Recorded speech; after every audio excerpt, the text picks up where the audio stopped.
कुछ मेंढकों का झुंड कहीं जा रहा था कि तभी अचानक उसमें से दो मेंढक एक गड्ढे में गिर गए। यह देखकर दूसरे मेंढकों ने कहा कि अब तुम इसमें से कभी नहीं निकल सकते, क्योंकि गड्ढा बहुत गहरा है, इसलिए अब निकलने का प्रयास करना छोड़ दो। उन दोनों मेंढकों ने ऊपर खड़े मेंढकों की बात नहीं सुनी और वे उस गड्ढे से निकलने के प्रयास में जुट गए। वे जोर जोर से उछल उछल कर उस गड्ढे से निकलने का प्रयास करने लगे। यह देखकर ऊपर के मेंढक चिल्लाने लगे और अरे पागल हो गया, तुम दोनों क्यों व्यर्थ ही मेहनत कर रहे हो, व्यर्थ ही अपना टाइम बर्बाद कर रहे हो। अब तो तुम्हें जीवन भर इसी गड्ढे में रहना है, तो हार मान लो।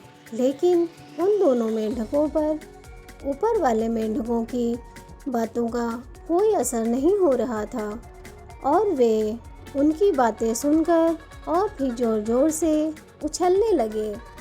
फिर दोनों में से एक मेंढक ने ऊपर खड़े मेंढकों की बात सुन ली और वह निराश होकर एक कोने में जाकर बैठ गया। परंतु दूसरा मेंढक लगातार उछलता ही जा रहा था और उसने अपना प्रयास जारी रखा।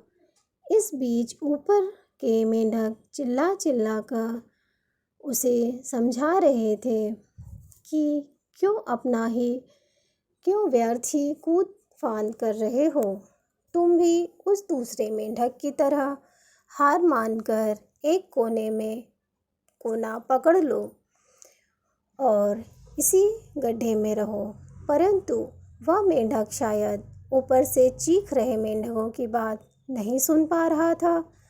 बहुत कठिन प्रयास करने के बाद आखिरकार वह मेंढक गड्ढे से बाहर निकल ही आया। बाहर आकर दूसरे मेंढकों ने उससे पूछा, क्या तुम्हें हमारी बात समझ में नहीं आई या सुनाई नहीं दी?